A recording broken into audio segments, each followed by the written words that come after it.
Shalom Sobat Muda, bagaimana kabarnya minggu ini? Tentu sangat luar biasa. Saya percaya dimanapun Sobat Muda berada saat ini, berkat Tuhan pasti senantiasa melimpah atas kita. Lama kita tidak berjumpa, dan saat ini mari kita bersama-sama akan merenungkan firman Tuhan, dan kita akan bersama-sama belajar di dalam kebenaran firman Tuhan. Mari kita akan bersama-sama berdoa. Bapa, kami mengucap syukur untuk kasih setiamu yang begitu luar biasa dalam hidup kami. Setiap pemeliharaan yang Engkau berikan buat kami. Dan saat ini Tuhan, kami mau bersama-sama belajar di dalam kebenaran firman-Mu. Mari Bapa, biar kiranya Engkau yang hadir di dalam hati kami. Dan Engkau sendiri yang akan menyatakan setiap pemulihan-Mu atas kami. Hanya dalam nama Tuhan Yesus, kami berdoa dan mengucap syukur. Haleluya. Amin. Puji nama Tuhan. Sobat Muda, dimanapun kita berada, saat ini banyak sekali hal yang terjadi. Di era globalisasi ini banyak perubahan terjadi. Dan ada satu hal yang sangat menarik untuk kita perbincangkan saat ini, yaitu tentang kesetiaan. Nah, ngomong-ngomong nih soal setia, ada sebuah pertanyaan di dalam hati. Seberapa setiakah kita? Sudahkah kita setia benar-benar pada Tuhan sampai hari ini? Sebuah kata yang sederhana, tetapi memiliki makna yang cukup dalam. Oke Sobat Muda, saat ini saya diberikan tema yang cukup menarik oleh tim acara kita. Faithful till the end. Setia sampai akhir. Ketika kita ngobrol tentang kesetiaan, banyak hal yang ada di dalam benak kita. Ketika kita ngobrol tentang kesetiaan, tentu banyak orang berpikir dan banyak orang rindu untuk menjadi seorang yang setia. Dan kita juga rindu mempunyai seseorang yang setia pada kita.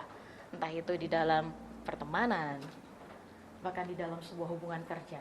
Dan terlebih lagi Tuhan, tentu saja Tuhan rindu mempunyai anak-anak muda yang setia kepadanya. Oke, langsung saja. Ketika kita membahas tentang sebuah kesetiaan, apa sih sebenarnya setia itu? Setia memiliki arti yang cukup dalam.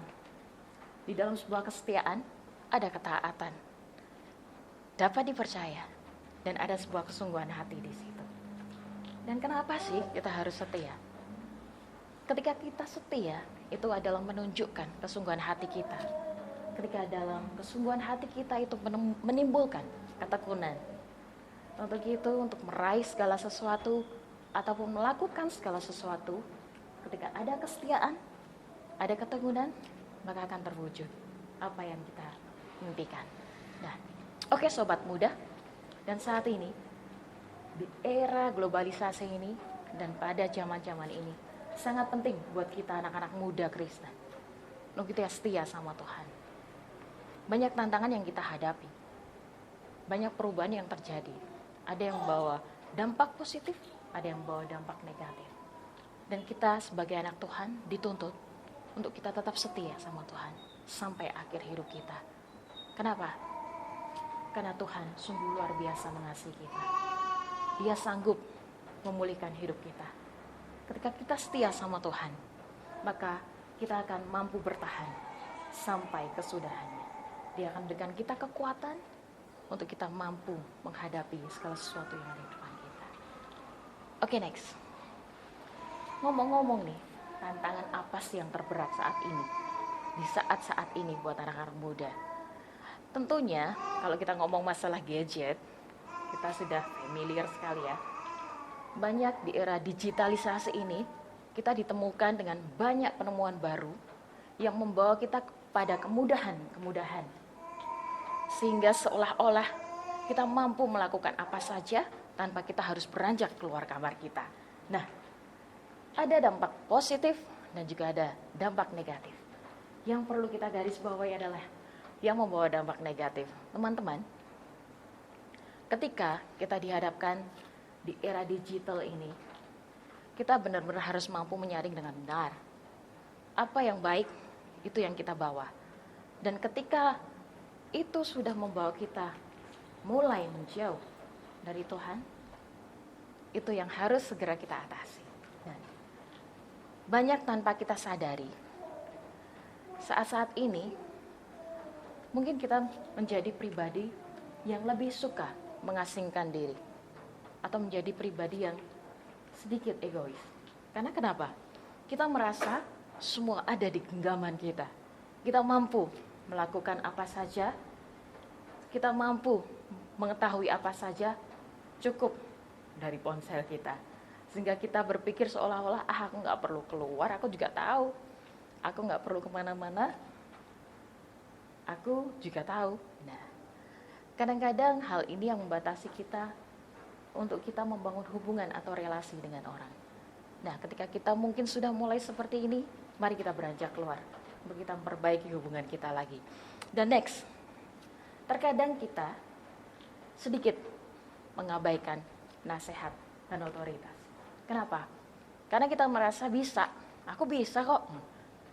Aku bisa melakukannya sendiri. Aku bisa menjadi decision maker buat diriku sendiri. Oke, itu benar. Tetapi jangan lupa, taat pada otoritas dan taat pada nasihat, itu yang akan membuat hidup kita berhasil. Taat dengan orang tua kita, terlebih lagi taat dengan Tuhan.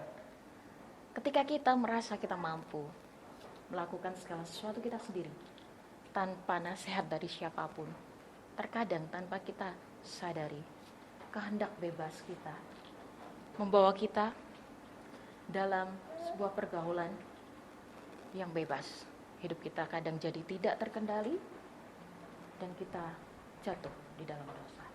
Untuk itu kenapa kita harus tetap taat pada nasihat dan juga otoritas Tuhan. Apalagi kita anak-anak Tuhan, bawalah setiap dirimu pada Tuhan. Bawalah hidupmu sepenuhnya pada Tuhan, karena Dia yang berdaulat penuh atas hidupmu. Teman-teman, kita tidak bisa memungkiri bahwa hari demi hari yang kita lalui, banyak hal yang terjadi.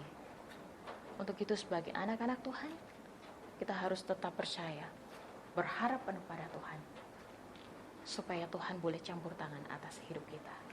Dan next, yang terakhir.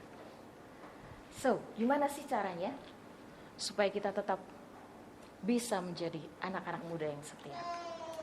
Caranya gampang. Kita belajar bersama-sama ya, kita bertumbuh bersama-sama.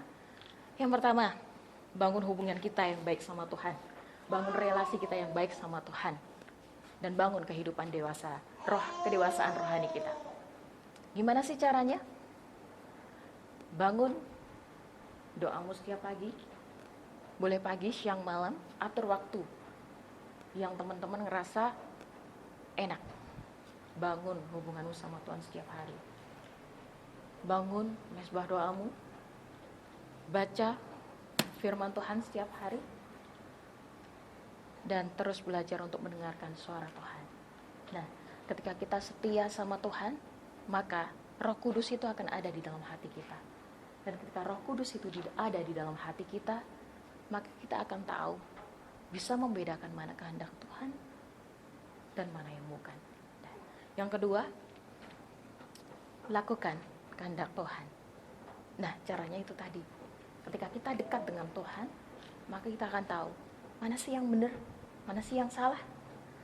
Ketika kita dekat sama Tuhan, ketika kita ngomong salah saja, ada di dalam hati kita yang mengingatkan, hey, kamu salah nih, ayo minta maaf.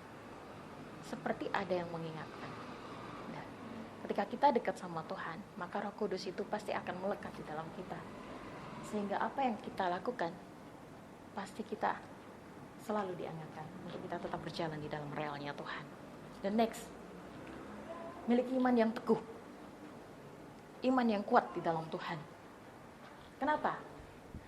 Ketika kita memiliki iman yang kuat di dalam Tuhan, ini membuat kita mampu bertahan di dalam segala keadaan. Entah itu mau datang badai, topan, banjir, apapun.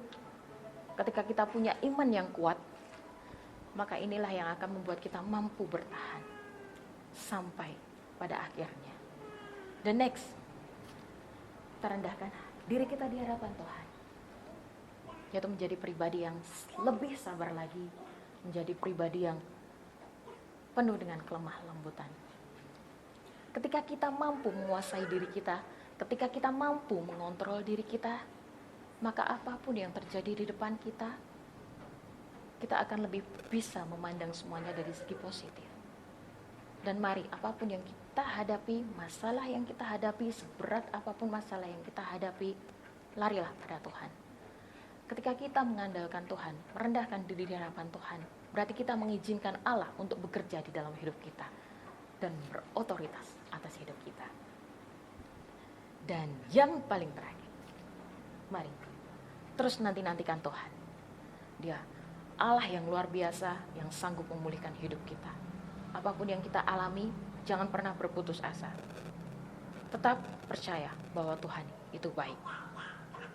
Baiklah teman-teman, ini yang dapat saya sampaikan saat ini. Semoga boleh menjadi berkat buat kita semua.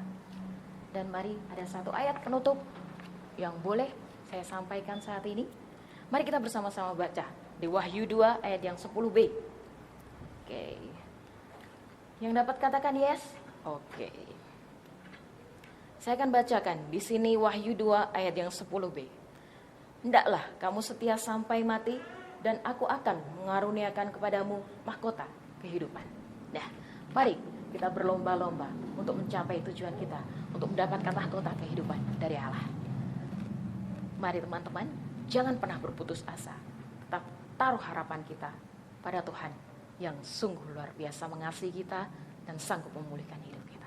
Mari kita berdoa. Bapa, kami bersyukur kepadamu karena Engkau begitu baik. Dan saat ini Tuhan, mari bekerjalah dengan luar biasa dalam hidup kami. Mari Tuhan berotoritas dalam hidup kami. Dan jadikan kami anak-anak muda yang senantiasa hidup di dalam kehendak-Mu Tuhan. Kami rindu Engkau pakai kami menjadi alat kami, menjadi alat-Mu yang luar biasa. Hanya di dalam nama Tuhan Yesus kami berdoa dan mengucap syukur. Haleluya. Amin. Satu informasi lagi buat anak-anak muda yang sudah merindukan ibadah offline. Baiklah, kami dari pengurus KOM Gideon Ayu menginformasikan kembali buat semua teman-teman muda dimanapun Anda berada. Kita akan mulai lagi ibadah offline kita Sabtu depan. Tempat yang sama di gereja guys Gideon Ayu, dan jam yang sama jam 6 sore. So, jangan sampai ketinggalan. Kami tunggu kedatangan semua teman-teman muda. Ajak sobat-sobatmu yang lama sudah gak hadir. Jangan lupa ya, Sabtu depan ibadah offline Komisi Orang Muda guys Gideon Ayu. Anak muda, boy.